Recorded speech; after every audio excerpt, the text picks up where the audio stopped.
Of course, the advantage you and I have, Jack, is that when our hair gets long, it's still not there, so we're okay. So Sharice, are we live? Her mic is off. I see that we are streaming. She's just setting everything up.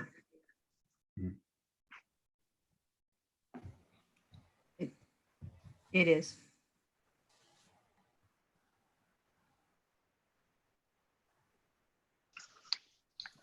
It's live on YouTube. Mhm.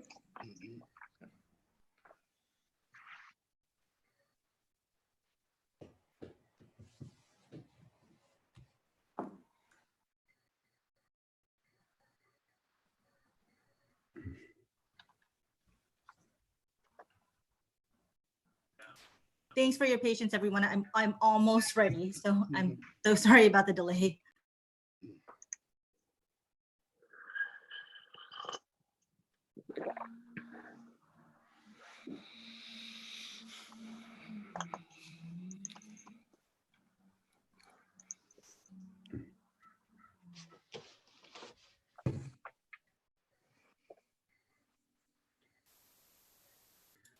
Great, thank you so much.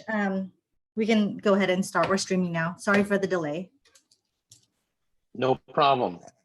Okay, I'd like to call the meeting to order. I need a motion to adopt the agenda. Move approval of the agenda? Roll call, please.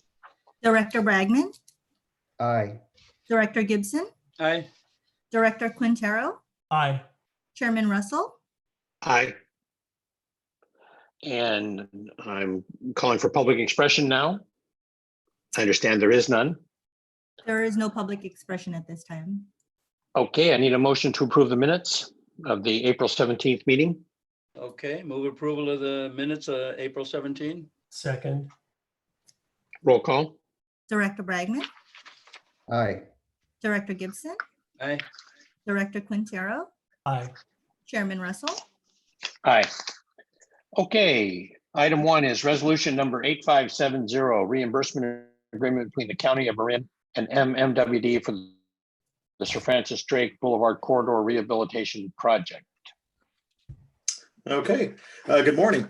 I'm here to present the updated agreement between the County of Marin and MMWD for the Sir Francis Drake Boulevard Corridor Rehabilitation Project. On April 7th, the board had approved resolution 8561, which authorized the general manager to negotiate and execute a reimbursement agreement with the County of Marin for an amount not to exceed $2.9 million. On April 23rd, the County of Marin opened bids for the project, and the pipeline portion of that cost came in at $3,297,762, which exceeded the previously approved amount by the board on April 7th. I believe that the likely reason for this increased project cost is the higher premium that was charged by the contractor to perform this work at night on such a busy transportation corridor. If the district were to decide to do this project separately from the county's project, the county would be requiring the district to do a more extensive pavement restoration than what is currently being required by this project. I've estimated that additional cost to be around $1.6 million extra. So it would be a cost savings to the district and obviously a reduction to the public impact and disruption to the public and transportation by doing this project under this reimbursement agreement with the county. As you may have already heard, that the county recently awarded this contract on May 12th to Gelati Brothers, and construction is scheduled to start on June 1st. All that being said, staff recommends approving resolution 8570, authorizing the general manager to negotiate and execute a reimbursement agreement between the County of Marin and MMWD for the Sir Francis Drake Boulevard Corridor Rehabilitation Project in an amount not to exceed $3,837,762. How do you get from 3.2 to 3.8? Where does that come from? Oh, so there is a $375,000 contract administration fee that we are doing a cost sharing with the county. And we also have a 5% contingency in the amount of $165,000 added to the cost for a total of $3,837,762. Okay, one more question, Alex. Sure. What I read about this project is that they're accelerating the start date, which is, I assume it's June 1st. Correct. Is that going to remove the need to do this at night? There will be some component of day work, given that the flexibility of the reduction in the traffic. So we will benefit from actually doing a portion of that work during the day. And the county is scheduling a partnering session with MMWD and the contractor to see and discuss any cost savings that could benefit the district. So there hopefully we could get some and bargain some cost savings for the district. That's good. Yes. Okay. It's a little tricky to bargain after the contract's signed, huh? Yeah. My Yes, guess it is Gelati's not going to give you anything back, but because they're going to say, well, we could have to do it at night, you know. So Yeah. be aware you've kind of lost that lever on Yes. negotiating, huh? So could I comment or just, Of course. our management fee went up about $100,000 on this one, which really seems pretty arbitrary. So, you know, I'm not sure how that was really calculated. And, you know, I thought if there's any wiggle room or discussion room, that may be it, because I mean, it's the same project. It just seems a little bit arbitrary for our share to go up 100,000 on that part of the project. The other thing was on change orders under the contract. We have to respond to other contractors' change orders within 3 days. So that seemed a little tricky too. So, I mean, I don't want our district to sort of bear the cost of a change order caused by another contractor. So, just sort of pointing that out because it just seems like it could be another area of increased costs on top of the project's inflation already. And then the last thing is on COVID precautions. I assume most of this work is going to be done in a pretty large trench, and you know, whether we're prepared to really deal with that. So Ben, I Yeah, assume. Mike or Alex, can you respond to those 3 points? The 100,000, Yes. the mechanism for dealing with change orders and the COVID protections? Yes, absolutely. So as far as the first question on the additional $100,000 cost, that amount went up because based on our original engineer's estimate of the $2.2 million, it was basically a ratio of our pipeline project cost to the county's project. So that came in at a 273. So when the bids came in higher than anticipated, based on the price or the ratio of our new project cost to the overall project cost, that was actually higher than that. So I was actually able to negotiate down and split the difference with the county to 375 because it would have been over $400,000. So yeah, no, I hear you. And so we didn't get a breakdown of the various components and the overall bids. So did our component go up higher than the rest of the bid from Gelati? In other words, did ours increase by a greater percentage than the remaining? There was an increase on obviously the traffic control because that's a lot of work necessary to get that dialed in for night work. So there was added components and requirements by the county that caused that traffic control cost to go substantially higher than was anticipated. So, but my question is, there's several different components here. And ours was sort of a separately calculated component. And I'm wondering, did ours go up at a higher percentage than the remaining portions of the bid? Yeah, I mean, there was some additional costs that went up from my estimated cost. So I haven't calculated what that percentage was per the individual bid items, but yeah, they did come in higher. Yeah. Yes. So maybe, would it be possible just for you or staff just to send out the total bid package or the various amounts that each agency partnering is going to pay between bid 1 and bid 2? Okay, I can do that. I will get that together and send that Yeah, out. I'm just curious to see how things got patched together. So, Sure, I mean, sure. I I think can do that. we're kind of we're kind of obligated at this point. This, as Ben mentioned, it's sort of a generational project, really. So, Mhm. Yeah, and then I think the second question you had was regarding doing the work in the trench with the COVID pandemic currently in place in the shelter in place order. The contractor will definitely be, applying all PPEs in accordance with the Marin County shelter in place order. So they will be practicing, the respirators, whatever they need to do to make sure that their contractor employees are actually safe and working in accordance with the Marin County order. and So that- obviously our folks too, you. Correct, correct. So we will definitely have a construction inspector on site overseeing that will also have their PPE and overseeing the project through the duration of this work. And then what was that third question? I'm The sorry. change orders. Oh, the change orders. Yeah, so once we get the change orders, they will be fast tracked through us. So that way we don't have more than a 24-hour turnaround time with our construction management group, so we could have and meet that deadline for the continuation of the project. But to be clear, Alex, Yeah.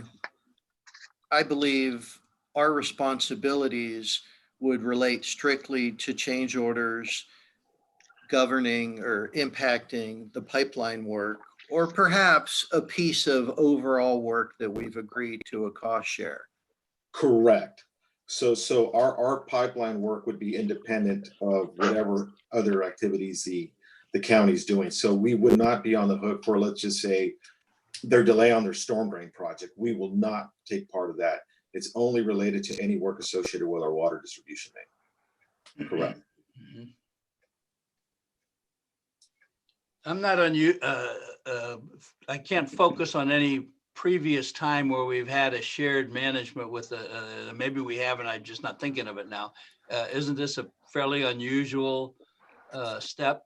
Mike, do you want to? We actually, Jack, we have done this before. We've done projects with the city of Larkspur and also with the city of San Rafael, where we've joined in and partnered with them to include replacement of pipeline along with a project that they were already undertaking. So we have done this before. Okay, in the previous experiences, do we run into any problems of, just too many cooks in the kitchen, that sort of management problem? No, they've actually gone very well. It's worked well with having the city or the other agency manage the contract. We have our inspector on the site to inspect the pipeline work, and it's really quite seamless. And there's definitely advantages to having the other agency be the lead. They're working with the community and we're out there supporting them. So in all the experiences that we've had with Larkspur and San Rafael, they've gone well. I don't know if you want to add anything to that, Alex. That pretty much summarizes it. Yeah. Okay. Didn't we do it on Miller Avenue too? We sort of delegated our authority on Miller with all. But we partnered with the city of Mill Valley on Miller. We didn't delegate our authority necessarily. We were out there inspecting the work as well, and that helped really expedite that project. Yeah. And then are we doing, we're also installing new connections along the route too? To the various. Yes, we are. So, The new services, yes. New I think we services. estimated about 70 new services going in. and there's Right. some pretty big services along that corridor, I assume. Yes. Yeah. So we'll be doing that, updated hydrants and all the appurtenances related to that And project. are we redoing the service for Marin Catholic?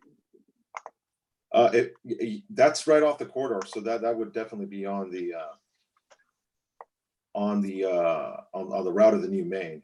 So it might be worth talking to them about whether we can do anything to reduce fees, I guess, the main, it may not matter, but from that previous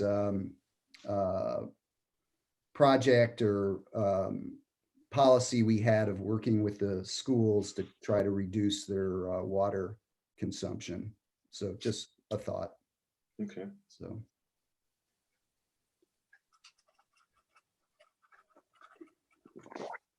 And there's another school there too, Basich. Yes, right there next to, So that's a public school, so that also might be worth just kind of keeping that in your back pocket. See if we can do anything to help them out. okay. Alrighty, can I get a motion to move it to the full board? So move. Actually, Actually, Larry, this is an action item. We're requesting approval. Oh, okay, Yeah. okay, Mike. Thank Okay, you. then can I get a motion to approve 8570? Moved. Okay, really somebody? quickly, do we have any public comment on this item? We do not have any public comment on Okay. this. we still need a second, guys. Oh, I see Armando doing it, but he's on mute, so. Yeah, there we go. I've been saying second to a muted mic. So sorry about that. That doesn't work, Armando. Yeah. We can't read your lips. Yeah, actually I did. Thank you. Director Bragman, Aye. Director Gibson, Aye. Director Quintero, Aye. Chairman Russell. Aye. Okay, thank you very much. Item 3, Water System Master Plan. Lucy? Good morning. I'm very excited to update you all on the water system master plan. This will be an extremely valuable effort for the district to undertake at this time, as it will guide the district's capital investments for years to come. Over the past few months, staff have initiated these efforts to comprehensively review and evaluate the district's water system and prioritize needed improvements. This exciting project will result in a roadmap and a critical planning tool, ensuring the district continues to meet our mission of providing reliable and high quality water by way of optimally investing in our facilities. The district has an extensive and complex system, over 900 miles of pipe, 124 storage tanks, 95 pump stations, resulting in approximately 140 pressure zones. Taking all these facilities into account, the estimated replacement value of the system is on the order of $2 to $3 billion. The primary objective of the water system master plan is to identify how best to invest the district's limited resources across so many asset classes: pipelines, pump stations, storage tanks, reservoirs, dams, treatment plants, watershed. Approaching replacement of the district's aging assets requires a comprehensive and a strategic program that considers many factors: asset condition, useful life, hydraulic deficiencies, levels of service, criticality, and funding mechanisms. The master plan will be instrumental in guiding the district to optimally invest in those facilities in the right way and at the right time. Given the size and the complexity of the system, we anticipate this project will be in the $1 million range and occur over the next 2 fiscal years, resulting in a roadmap that will have cost-effective system improvements and projects. This is really an exciting time for the district to be initiating such an important project, stepping back and looking at the system as a whole to develop a course forward for the next 50 years. Typically, a master plan is developed when you're looking at expansion, which is when our last master plan was completed. This master plan will now be developed looking forward for the next 50 to 100 years, looking at improving and maintaining our system operability and efficiencies. We have initiated this project earlier this year with a request for qualifications from 11 different firms and received 3 really strong statement of qualifications. The request for proposals has been issued at this point, and we are looking forward to bringing you a recommendation for award of a professional services contract in August. Why did you drop? It says you dropped from 3 to 2.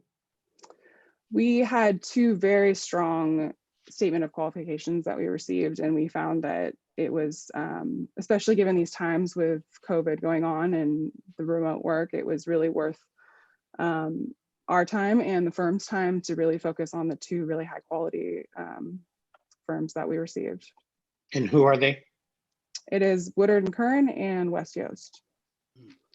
Oh, that's interesting. No big dogs, huh?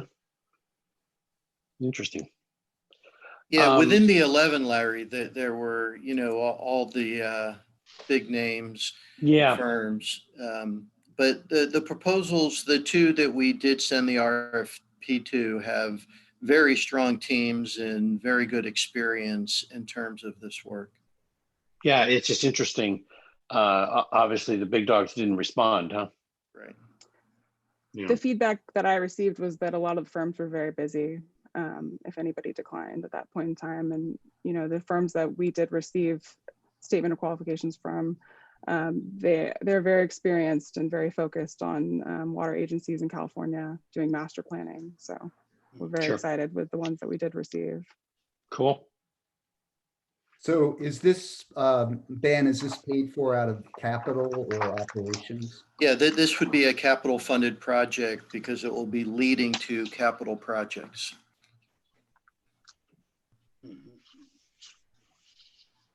Okay, any more questions? Any public comment?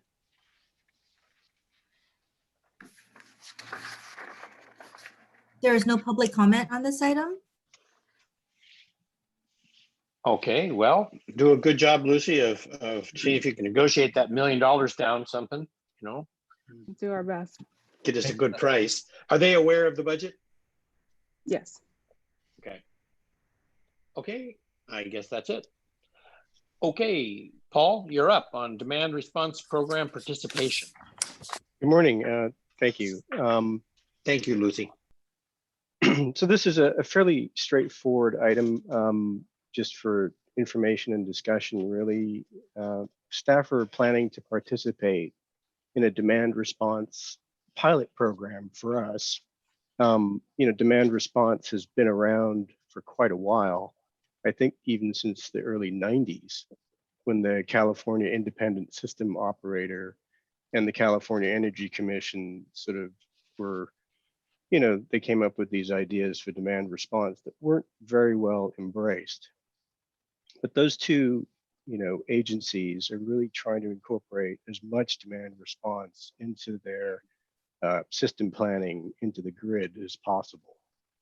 And mainly, the drivers for that are that it provides a more efficient electrical system with lower overall costs to them, and reduces the need for, new power plants and transmission systems.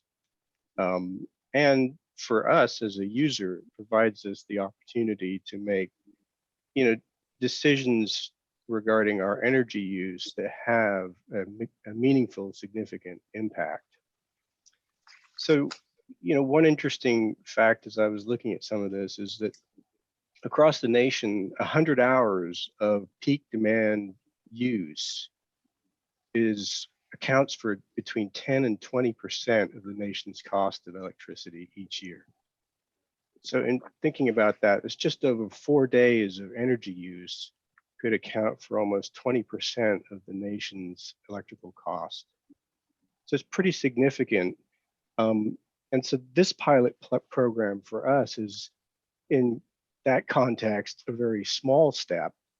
But between the months of July and September is when California typically struggles with peak power production, usually from 1 p.m. to 9 p.m. And we'll be asked one event per month for a couple of hours, so 1 day per month for a couple of hours over those 3 months, to reduce our energy use at 3 of our facilities. And there's no cost to us to participate in this. There are no penalties for us to participate in it. And there are potential savings on the order of $55,000 a year, or over the 5 years, if we choose to stay in the program, would amount to about $275,000 in savings. And of course, in a small way, helps us reduce our carbon footprint and do our part for California. So at that point, if there So- are any questions. What, just, they send out a notice to us? Is that the idea? And we respond to the notice? That's right, yeah. We I get mean- a day's notice, and what it means for us would be at, say, Tocaloma, San Geronimo, and the Ignacio pump station, which are, you know, 3 pretty big energy users. Right. We wouldn't be shutting those facilities down. We would just be reducing them down to, say, 1 pump for 2 hours. You know, again, 1 day a month across those 3 months.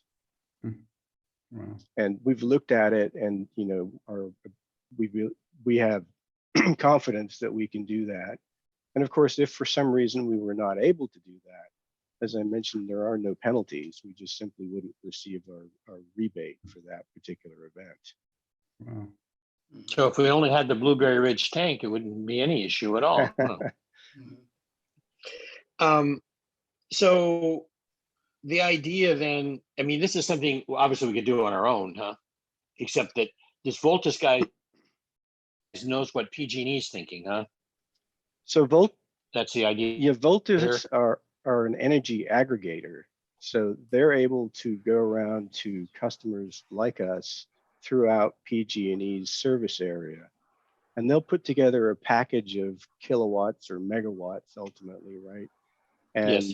they will then bid that to PG&E as a package. And that's what allows them to give us a no penalty clause in our agreements with them, is they've got a bank of customers. And let's say if they had 100 megawatts put together, I don't think they do, but if they did have that much in California, they might be able to only bid 80, right? So they won't be affected if we are not able to participate in their program. Sure. And what's MCE's role in this, if anything? Nothing really. We just agreed, of course, to buy deep green power when we buy it. Right. And so there's no penalties there for us. No, I wasn't thinking of penalties, Paul. I was just thinking, I mean, I assume they're aware of this. I mean, because I would also assume you said that 4 days attribute to 20% of the power demand, but it also must attribute to 20% of the power bill, huh? Payments. So, you know, it's a great idea. I'm all for it. Don't misunderstand. But it's going to have an impact. Does PG&E charge us different demand charges based on time? So, okay. Yeah, we have different accounts with PG&E, different account types. Some of them are time of use and others are not. In the case of Tocaloma and San Geronimo, of course, we can't really operate those exclusively during certain time of use periods. So we have different rates perhaps across the day for those, depending on the time. The fact that and you're saying in your report says we can do this, you're confident we can do it without an impact to our customers. And I'm sure we do not waste energy, you know, on a normal procedure. But what's the counter argument when somebody comes to me and says, well, the implication here is that you on a general basis are wasting energy. This is just a step to be more efficient. How do I counter that? So obviously for 1 hour, if we were to reduce our usage at a straight rate, the benefit to this program for PG&E, if you recall, is that this occurs only during peak demand hours, right? So for PG&E, the benefit is they don't then have to turn on very expensive peak power production facilities across California if they're able to shave those peaks. So our confidence in saying that we can do this without affecting our customers is in part based on the fact that there are no penalties if we're unable to, for whatever reason, right? Yeah. So that's a huge. So Paul, the customer impact, I think, is what Jack was wondering. And of course, we have storage and we would be Right. using the storage for that time period. But for example, were it a red flag condition, that may be a time we would select not to opt in for that power because we wouldn't want to impact the potential level of storage. Is that a good way to think about it? Yeah. Yeah, Or it- perhaps we wait for the PSPSs to occur, huh? Well, they don't typically make those requests during those types of periods. mhm. Oh, that's interesting. Yeah, Oh, well, it wouldn't matter anyway, right? They right. zeroed the demand at that point. Right. Yeah, I mean- I think this is a great idea. Now, do we get a lowering in pressure because of this? No. Hmm. Again, we're not Yeah, stopping. but we're not filling tanks or something. But we're not filling tanks or something. Something's giving. we're You said we right. dropped to one pump. We will be dropping down to one pump at each of those locations, but our tanks will remain full, Mhm. obviously. So, and that's what really drives the pressure on our system. And is it SCADA driven or is it a person doing it? In terms of the notification, or No, the physical. oh, our SCADA, our system operators would be reacting to the requests. So they have to manually Yes. drop it. The SCADA wouldn't Yes. do it on its own. Go Well, ahead, Jack. it- Sorry, I it didn't can be- mean to step on It you. can be done through SCADA, but it would be, done from our water system operators here in Coeur d'Alene. Manually through SCADA. Yeah. Through the SCADA, exactly. Do we Got on a regular basis drop down to one pump? I mean, is that a routine? Yeah, depending on the time of year, for example, when demand is low, we would absolutely operate on one pump. So is this a matter of simply scheduling when we do that? I mean, that may actually be the real answer to the question I asked. It is something, it sounds like it's something we do fairly routine, on a routine basis. It's just that what we're agreeing to now is to manage that with a sequential timing when it helps them as well. Exactly. Okay, And that's the key, is that timing. okay. Paul, did they look at our entire system in making the proposal, Voltus? We submitted to them a short list of accounts. We have maybe 20 electric services that account for something like 70–80% of our bill, and many others that just simply wouldn't have enough use to qualify for any of this program. So these are our sort of first three candidates that are really good for our pilot program to let us know what we can really expect out of this. And we may well add others as we go along. Yeah, because Which we can do. yeah, because I remember PG&E came in and did sort of an audit of our system and raised the issue of sort of strategic timing of our power usage. So the other thing is, just for my understanding, what this reduces, when I get a bill at home, there's two charges. There's generation and distribution. So this would reduce the distribution charge from PG&E, I understand, or is that correct? No, it's more complicated. The commercial bills have at least three charges, Larry. There's a demand charge, which is the rate that you pull the power in. So if you start three pumps, it's different than starting one pump. You get a surcharge put onto the bill by the electric company because they have to have the capacity, the generation capacity, to allow you to start those three pumps at the same time. It's kind of like the increased cost of a larger meter. It's the same idea, that the person can put more demand on the system. So it's a little more complicated with commercial. Is that a PG&E charge or an MCE charge? So if this particular program is just a demand response, as we reduce energy use, again, this is benefiting PG&E in terms of not having to fire up their more expensive peak power producing facilities. So it's really independent. So yes, we'll be using less power, but really the rebates are coming from this demand response program, not so much just in our individual utility, our MMWD reduction in power for 1 hour is just not that significant. But coupled together with 100 other customers that Voltus have, then it becomes a really significant benefit for PG&E. And across California, they're striving for something like maybe 3,000 megawatts this year. So we'll be contributing 1 or 2 of those, maybe, right? Yeah, yeah, it sounds good. Sounds great. Yes, it does. It does. Yeah, it's a great thing. Yeah. Mhm. Yeah, Okay, one thing it's cool. also doing is it's avoiding the need for brownouts in other parts of the state.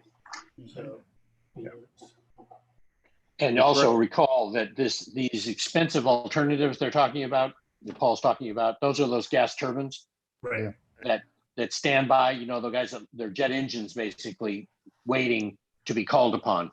The gray ones that you see here and there around the power grid. So they put these big boosters on, which are far dirtier than their Yeah. normal operations. So this is an effort to reduce GHG. In Yes. large part, yes. Yes. But it's also cost, huh? Yeah, no, it's, Because the small guys are more expensive than the large guys. Okay, Paul, any public comment? Great, thanks. There is no public comment. Okay, well, guys, thank you very much. I think we're Thank done you. unless anyone has something else.